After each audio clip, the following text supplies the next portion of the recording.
औज़ुबिल्लाहिमिनश्शैतानिर्रजीम बिस्मिल्लाहिर्रहमानिर्रहीम।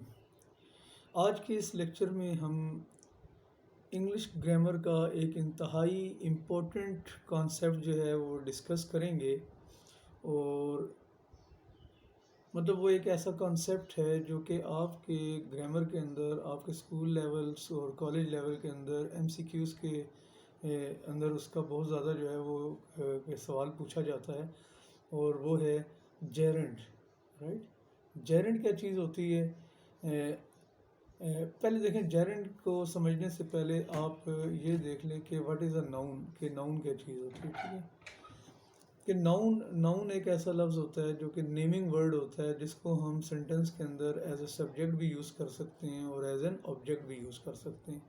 तो पहली बात जो आपने अपने जहन के अंदर क्लियर करनी है जेरेंड के बारे में, वो ये है कि gerund is also a noun, ठीक है। जेरेंड भी एक नाउन ही होता है। क्योंकि जुमले के अंदर इसका सेम वही फंक्शन होता है जो कि नाउन का फंक्शन होता है, राइट। तो जेरेंड के से आपने ज़्यादा कंफ्यूज नहीं होना। आपको नाउन तो पता है, ये फर्स्ट पार्ट ऑफ स्पीच है। पार्ट्स ऑफ स्पीच में पहला नंबर नाउन का आता है। तो जेरेंड भी एक नाउन ही है। अब देखना है कि अब जेरेंड हम बनाएं कैसे, और जेरेंड को हम सेंटेंस के अंदर इस्तेमाल किस तरीके से करते हैं, वो ज़रा सुन लें आप। कि जो वर्ब की जो रूट फॉर्म होती है, जिसको हम फर्स्ट फॉर्म ऑफ वर्ब कहते हैं, जैसे मैं कहता हूँ राइट, ठीक है, और इसी तरीके से मैं कहता हूँ पेंट, राइट। इस रूट फॉर्म के साथ आईएनजी का इजाफा करके हम जेरेंड बनाते हैं ना। अगर हम वर्ब की रूट फॉर्म के साथ आईएनजी का इजाफा करें और जो नया जो वर्ड बने उसको हम एज अ नाउन यूज़ करें सेंटेंस के अंदर, तो इट मीन्स कि हम जेरेंड इस्तेमाल कर रहे हैं सेंटेंस के अंदर। अच्छा, इसकी एक मिसाल मैं कहता हूँ, जैसे मैं कहता हूँ पेंट। पेंट से मैं आईएनजी लगा कर बनाता हूँ पेंटिंग, राइट। फिर मैं कहता हूँ कि painting is my hobby, right. Painting is my hobby. अब ये जो पेंटिंग का वर्ड है इस सेंटेंस के अंदर जो मैंने आपके सामने बोला है, painting is my hobby, as a subject of the sentence use हुआ है, और ये नाउन की डेफिनेशन को पूरा कर रहा है, राइट। तो noun can be used as the subject of a sentence. Painting is my hobby, right. इसी तरह से मैं कहता हूँ कि swimming is my passion, swimming is my passion. अब स्विम से स्विमिंग बन गया, और बज़ाहिर तो ऐसे लगता है कि ये वर्ब है, लेकिन ये एक्चुअली वर्ब से निकाला गया नाउन है। लिहाजा हम कह सकते हैं कि a gerund is a verbal noun. Verbal noun मतलब एक ऐसा नाउन जिसकी फॉर्मेशन जो है वो वर्ब से की गई है। और ओके, आई लाइक दिस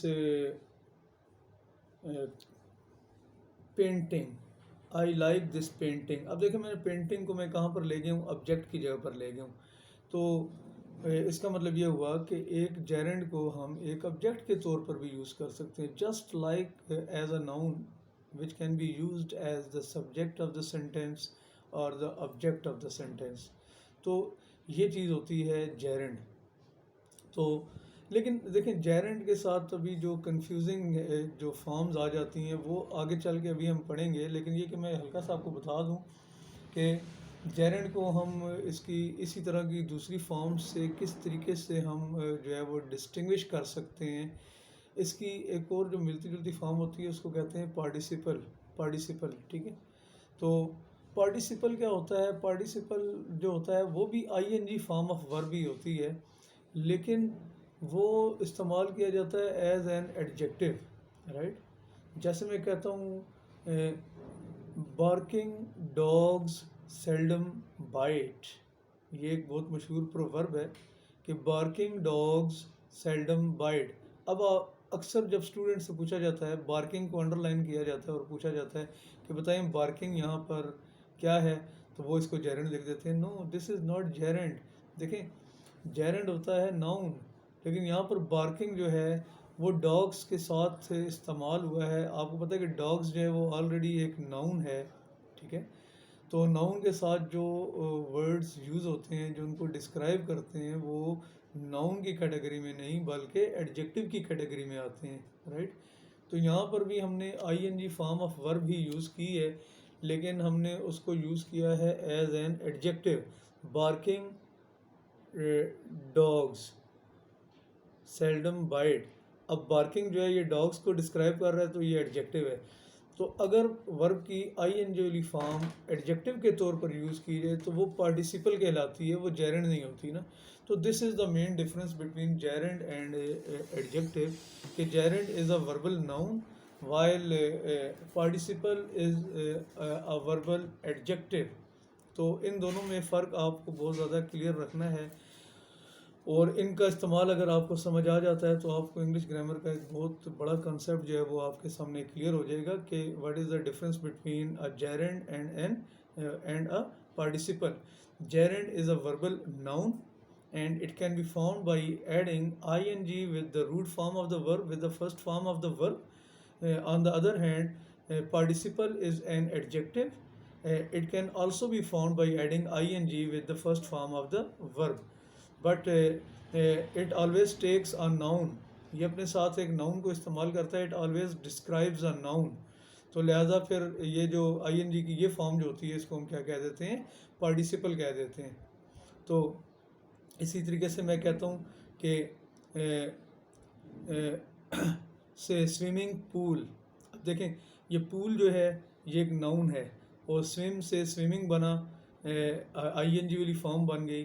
तो लेकिन ये पूल को डिस्क्राइब कर रही है, लिहाजा ये यहाँ पर पार्टिसिपल होगा, स्विमिंग पूल, राइट। और अच्छा, पार्टिसिपल बाज़ औक़ात जो होता है वो इस अंदाज में भी यूज़ किया जाता है कि वो हम थर्ड फॉर्म ऑफ वर्ब से भी बना सकते हैं ना। तो चलें वो जिस टाइम हम पार्टिसिपल को हम डिटेल में पढ़ेंगे तो वो मैं आपको बताऊंगा। जिस तरीके से मैं आपको एक मिसाल देता हूँ, जैसे मैं कहता हूँ broken windows must be repaired. Broken windows must be repaired. अब यहाँ पर ब्रोकन जो है that is the third form of break, broke, broken, okay. और ये वर्ब से पहले आकर उसको डिस्क्राइब भी कर रहा है, लिहाजा ये भी एक पार्टिसिपल है। लेकिन ये पार्टिसिपल की एक और फॉर्म है, इसको हम पास्ट पार्टिसिपल कहते हैं। जो पार्टिसिपल की जो आईएनजी वाली फॉर्म होती है उसको हम प्रेजेंट पार्टिसिपल कहते हैं। तो प्रेजेंट पार्टिसिपल और पास्ट पार्टिसिपल में ये फ़र्क होता है कि प्रेजेंट पार्टिसिपल बनाया जाता है by adding I N G with first form of verb, जबकि पास्ट पार्टिसिपल जो है वो बनाया जाता है by taking the third form of the verb, right. तो ये बात मुझे उम्मीद है कि आपको समझ आ गई होगी। पार्टिसिपल को भी हमने काफ़ी हद तक हमने डिस्क्राइब कर दिया इसी लेक्चर के अंदर। तो जेरेंड और पार्टिसिपल, क्योंकि ये दोनों कॉन्सेप्ट जो होते हैं साथ साथ इस्तेमाल होते हैं, लिहाजा इनमें डिफ्रेंशिएट करना जो है वो बहुत इंपॉर्टेंट होता है। एक दफ़ा फिर आपके सामने मैं रिपीट कर देता हूँ अपनी बात को कि जेरेंड जो होता है वो वर्बल नाउन होता है, और ये कैसे बनाया जाता है कि वर्ब की पहली फॉर्म के साथ आईएनजी ऐड करके बनाया जाता है।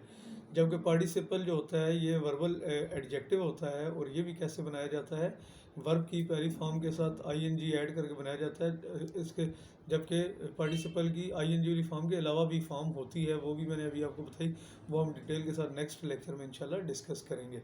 उम्मीद है कि आपको जेरेंड और पार्टिसिपल का फ़र्क पता चल गया होगा, and you can distinguish them in the sentences given to you in your papers and in your English grammar, in your everyday English grammar, you can differentiate easily between a gerund and a participle. See you next time. Allah Hafiz.